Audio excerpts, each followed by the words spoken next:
You are Locked On Texas Tech, your daily podcast on the Texas Tech Red Raiders. Part of the Locked On Podcast Network, your team every day. Great to be with you again on Locked On Texas Tech on the Locked On Podcast Network, your team every day, always free and available on YouTube or anywhere you get podcasts. And today's episode is brought to you by LinkedIn Jobs. These days, every new potential hire can feel like a high-stakes wager for your small business, and that's why LinkedIn helps you find the right people for your team faster and for free. So post your job for free at linkedin.com/lockedoncollege to get started today. Terms and conditions apply. With the only Chris Level, I'm Casey Cowan. Chris, great to be back with you, ready to kick off a brand new week. But before we plow ahead, we must look behind to Friday afternoon, just a little after lunch, when Behren Morton set the Twitter streets aflame with this video. If you're watching on YouTube, I'll throw it up if you hadn't seen it. If you are listening to this via podcast, you can just take in the audible version because that's pretty exciting as well. We're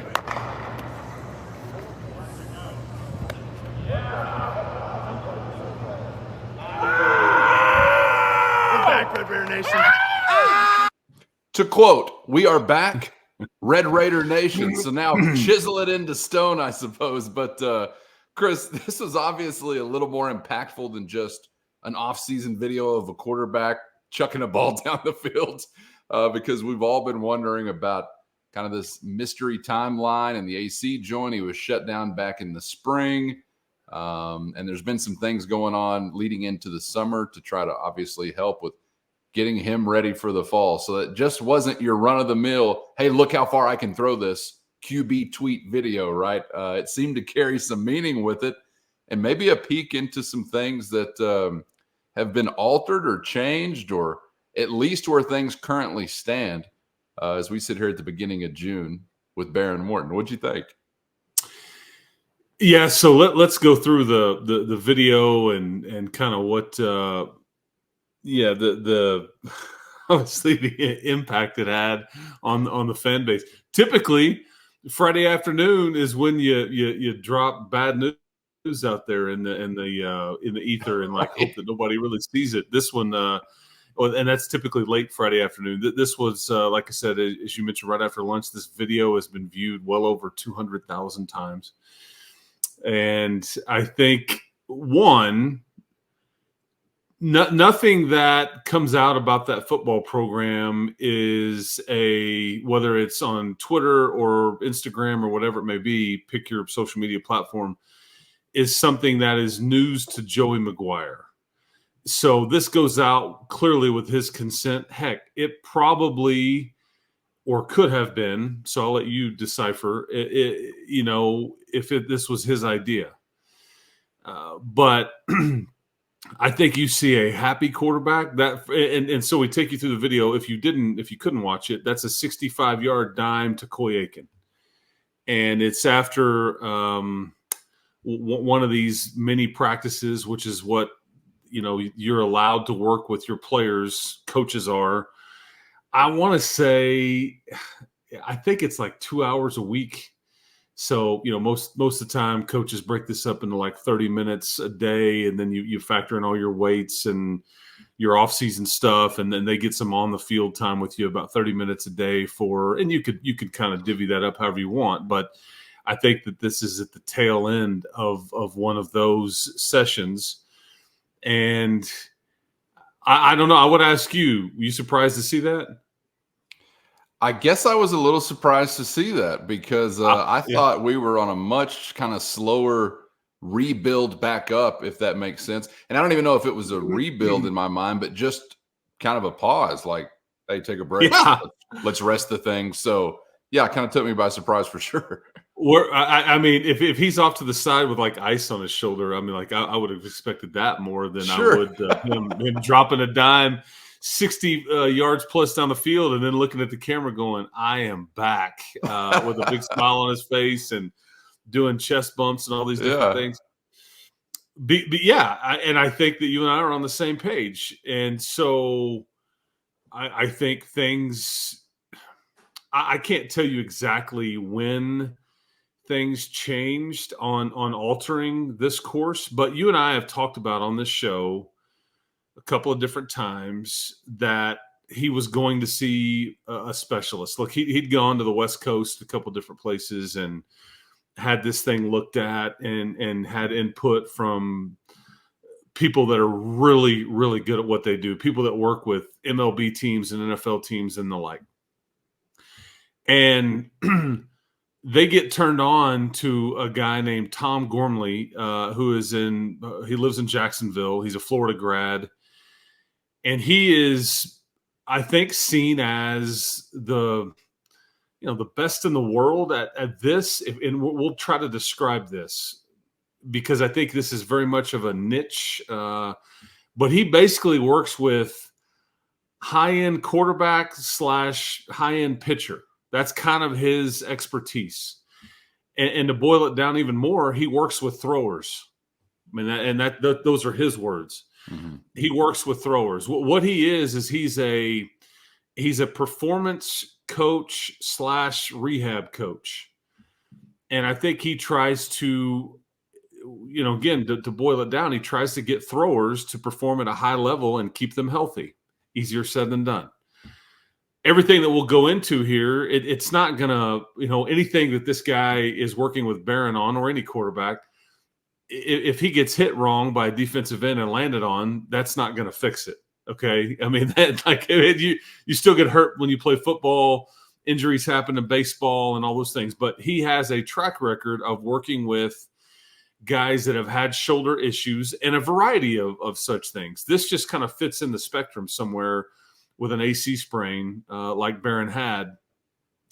And I think when Behren was down there recently, let's see, Georgia, A&M, Kansas, Miami, LSU, Florida State, Arizona State all had quarterbacks there at the time that Behren was there in one of his last stints there with Mr. Gormley. And it's a fairly young guy, but he's working with NFL guys. He's working with like Major League Baseball pitchers.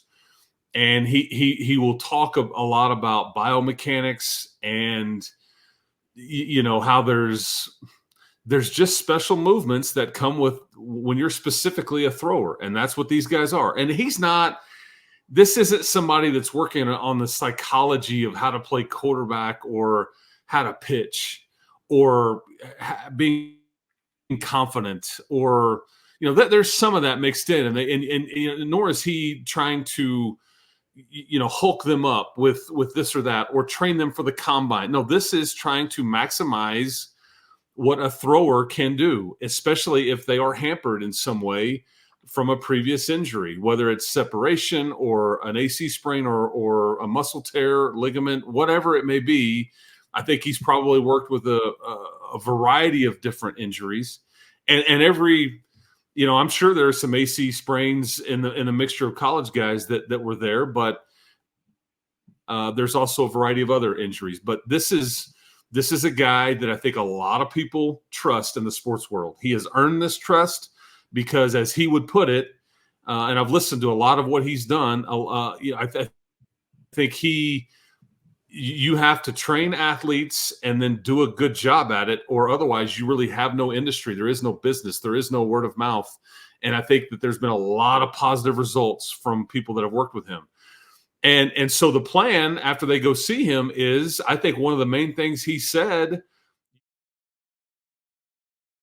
First, today's episode brought to you by LinkedIn Jobs. And when you're hiring for your small business, you want to find quality professionals that are right for the role. And that's why you have to check out LinkedIn Jobs. LinkedIn has the tools to help find the right professionals for your team faster and for free. And LinkedIn isn't just another job board. LinkedIn has a vast network of more than 1 billion professionals, which makes it the best place to hire. Gives you access to professionals you can't find anywhere else, and it does it all while making the process easy and intuitive. Hiring is easy when you have that many quality candidates. So easy, in fact, that 86% of small businesses get a qualified candidate within only 24 hours. LinkedIn is constantly finding ways to make the process easier. They even just launched a feature that helps you write job descriptions, making the process even easier and quicker. So post your job for free at linkedin.com/lockedoncollege. That's linkedin.com/lockedoncollege to post your job for free today. Terms and conditions apply. And so the plan after they go see him is, I think one of the main things he said, you can't just stop throwing. Like, you can't go cold turkey. Shutting somebody down won't work. To which I'm thinking, wow, whoa, because a lot of times you hear the only thing that fixes it is rest. You hear people deal with tendonitis or an ankle sprain or whatever it may be, and the injuries that we've either had or dealt with or our buddies have had or just been around sports. And a lot of times that's what you hear. It's like, man, you just need to shut it down for a little bit. That's the only thing that'll fix it. In this particular case, he felt like this was one of the worst things you could do. I'm not privy to all the minutia of exactly why he feels this way, but essentially he was pretty steadfast in that, no, that's one of the worst things you can do is to shut it down and to quit throwing. Now, this is where, on the screen it says plan altered. You and I were sitting there. We were kind of under the impression, let's keep him on ice. Maybe not literally, but let's just really shut it down and limit everything he's doing with that arm and throwing arm and shoulder until, I don't know, early July, mid-July. And so he's got a big gap of just chilling out and rest and letting that thing heal. Well, you're thinking kind of re-revving a few weeks before fall camp, I guess. Yeah. Yes. August. Which we are still theoretically. We're still about 5 to 6 weeks away from when we thought you would kind of ramp it up.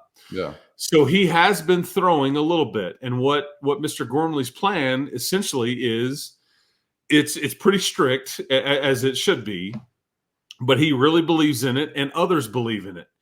And Beren's plight is to stick with it and to not alter it or try to go outside of it. And that's that's where coaches and strength coaches and Behren himself have to really be disciplined here. Like, hey man, I'll just go throw a little bit to one of my buddies off to the side on a day what's not planned for, right? And you've got to eliminate those kinds of thoughts and processes. But essentially what you're looking at right now is that he's throwing 3 days a week, and it's kind of like a 15 to 20 throws, 20 to 25 throws, maybe 25 to 30 throws on these days as you kind of slowly ramp up a bit. And I think that they have planned and scripted these throws. So there's some, shallow, some intermediate, a few deep ones, as we saw, caught on tape.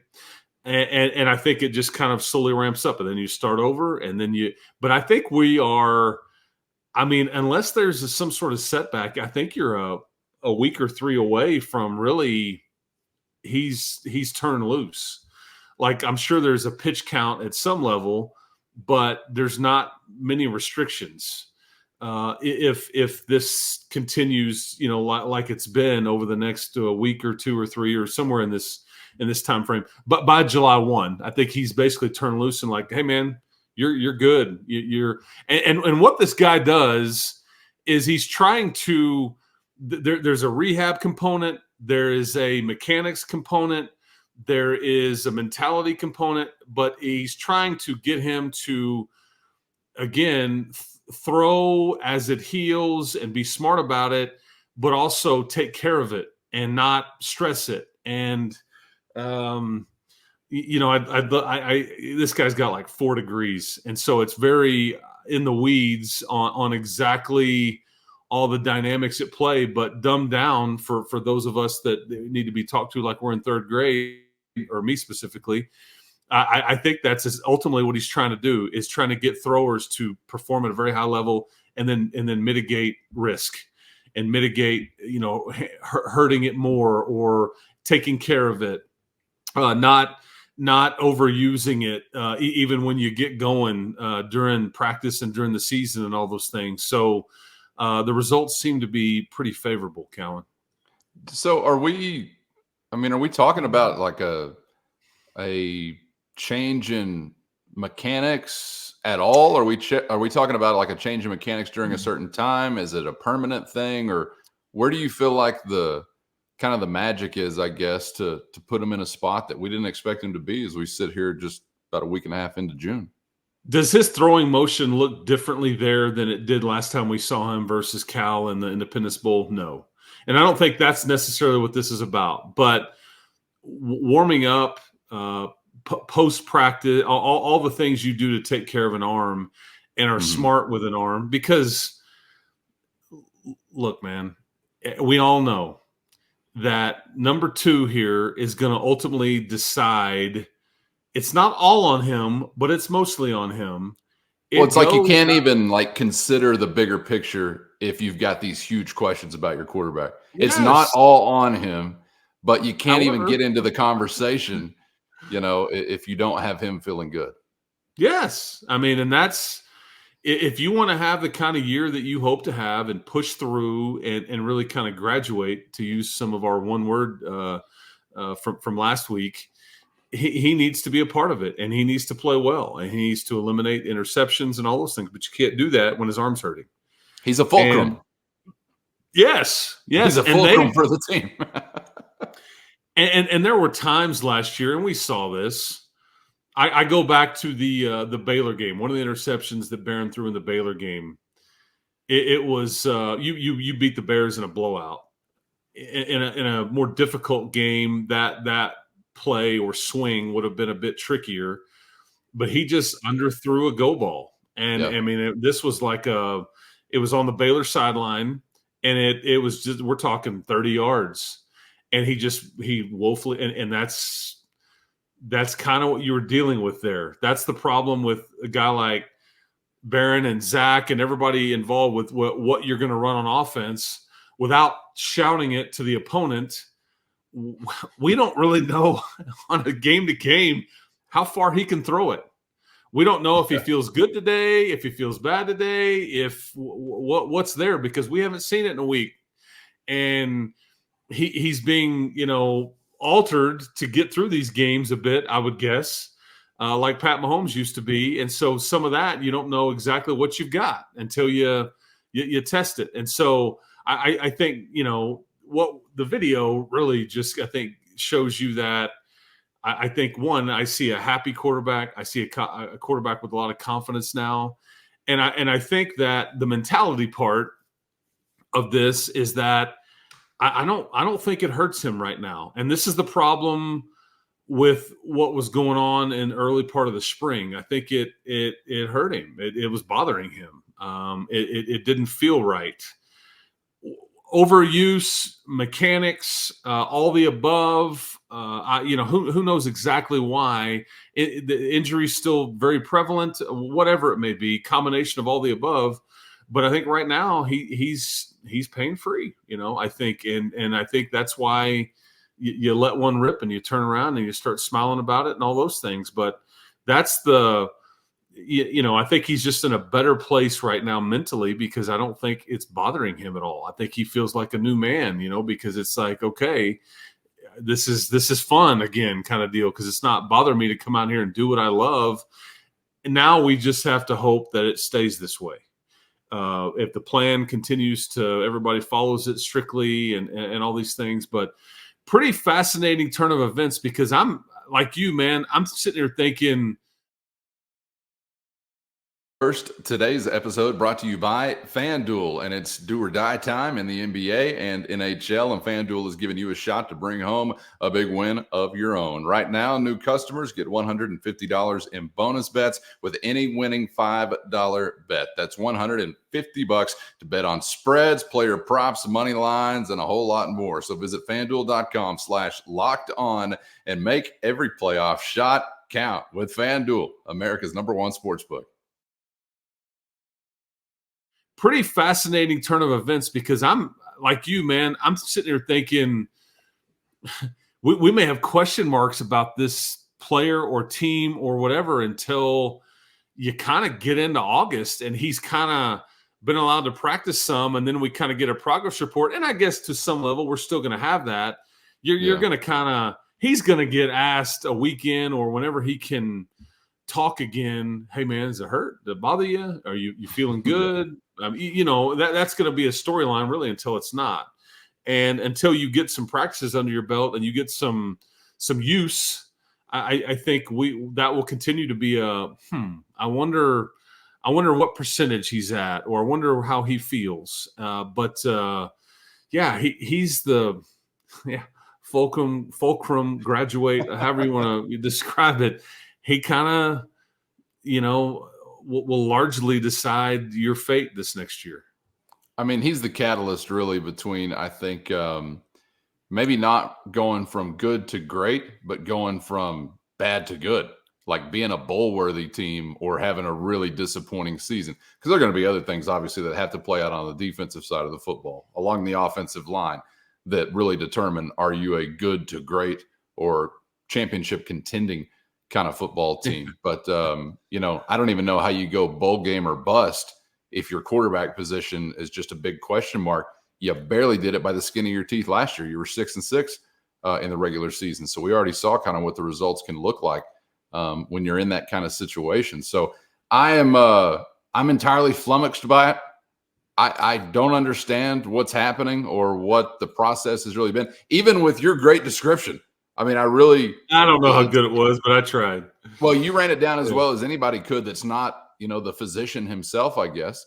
And if he did it, we may get so in the weeds that I don't know if anybody could understand it anyway. But it's fascinating that this type of change has occurred because, you really just kind of felt like he's chilling the most, I guess, without this. And when we get back into early to mid-July, we'll kind of start getting back to some things and seeing how it's feeling. I guess the real thing I'm wondering about, Chris, is whether or not this will help him to avoid a repeat of kind of extenuating or prolonging the lingering effect of this injury with just maybe even a day where he's not taking big shots as far as hits, but he just threw 45 passes. So naturally, this thing is not going to get better after days like that. So that's where I really wonder, is there going to be a positive effect there where he truly is back into a healthy state and can have a big load to carry or shoulder, so don't pardon that pun, on a day and then still just kind of progress as normally?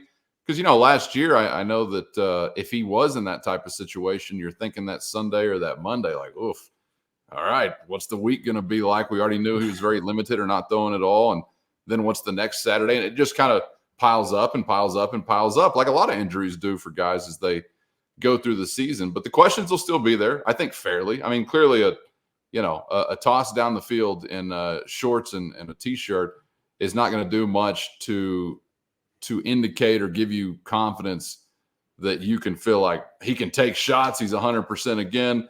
We're good to go. But given what we thought this timeline was, the context of what we thought his summer was, which I was trying to explain at the beginning of the show, this is why it's a little bit bigger deal to a Texas Tech fan to even see him making, a throw like that. And I swear to God, the first QB power I see called, I am coming unglued this until maybe I do have that confidence. But I can understand why fans will still sort of be on pins and needles, as you go into the first week and the second week and the third week. So glad to see this as the reality right now, though. Obviously better than the alternative. Make you feel like you're a little bit ahead of schedule, I guess. Yeah, and I sit here and tell you that the quarterback decides, largely how good of a season you'll have and all that, which we'd all agree with, right? But we've also seen the Pat Mahomes example to where he was about as good as you're going to find, and it didn't seem to, unfortunately, help much. Now, different dynamic there, but you get what I'm saying. And I do think that into the season or after a August the 8th, heavy practice, I think some of this training and some of this, new knowledge, I think that does play a part. And it's pre-practice, it's post-practice. It's like a total, and make it clear. And you just said it, you can still take a hit and football happens, and it doesn't matter how much you try to do to prevent it. I mean, sometimes big people landing on not as big people, stuff breaks or stuff gets hurt, the end. But I do think there's probably a level of, for Behren, and this is hard for these guys because they're not wired this way. I mean, I remember, one of my favorites growing up, was number 8 for the Cowboys, Troy Aikman. And, he had toward the tail end, he had those concussion issues and all that. But I'll be damned if he's not launching at the 2-yard line into the air at Texas Stadium, trying to score a touchdown and just throwing it, going, golly, I probably shouldn't do this, but in this moment, I'm a competitor, and here we go. I need 6 points for my team. There's a level of, and it's hard to, Zach Kitley, Joey McGuire, whoever can tell Behren be smarter, manage the situation better, all you want, but until the bullets start flying and you need that extra yard in a game, it's hard to tell these guys, hey, just throw it away, or just slide, go down. We don't need, let's live to fight another day. I know that these things are being impressed upon him as far as taking care of himself better and all those things. But even then, stuff still happens. But the whole thing pretty for June anyway, pretty fascinating in that it's a complete. I don't know if complete, but it's definitely a pivot from what we thought. I didn't think we would see him throwing way down the field in early June and everybody being good with it. But this is how we've gotten here. But it's pretty fascinating. And I'm excited about it. It makes me a little bit less worried or concerned about the situation. It kind of gets me more excited. And I think that's probably the point of the video. Hey man, I'm good, folks. I'm back. I'm, don't fret, kind of deal. And so with that, I guess I'll not worry or fret is quite as much. But there's the PTSD component where we've all been burned so many times and we're just waiting for somebody to pull the rug out. It's like Lucy 100%. And Charlie Brown, like, come kick it. And then, okay, this time I'm going to hold it down. I swear to you, I promise. And then, every time. I'm kind of thinking in my head, though, I think I like Beren's quote better. He turns around, flexes, and says, Red Raider Nation, we're back. Would have delivered the same meaning, but not quite as electric if he would have turned around, flexed, and said, don't fret. I just don't know if it had landed the same way. So I think he did well with his quote. But we got a long way to go. But I'll tell you what, one little Friday afternoon tweet on a Monday, June 10th, has me adding a little more air to my hype balloon. Just a little more air to the hype balloon. A quarterback does not make or break a season. We all know that. Texas Tech's most recent greatest season included, yes, a very nice passing game, but it specifically included a ground game, a great offensive line, a great defensive front, and a defense that would take the football away. So there's some other things that need to be in the recipe as well to really have a season that is worth remembering. But I'm happy for the guy too. I mean, you touched on the mentality, and hopefully that'll be sort of a weight lifted off his shoulders to a degree if he can practice freely and then eventually go out there and play freely. So hopefully all that is still to come as we finish through the summer and get the fall camp there in August. Great perspective and insight as always, Chris. Enjoyed it, man, and appreciate your time.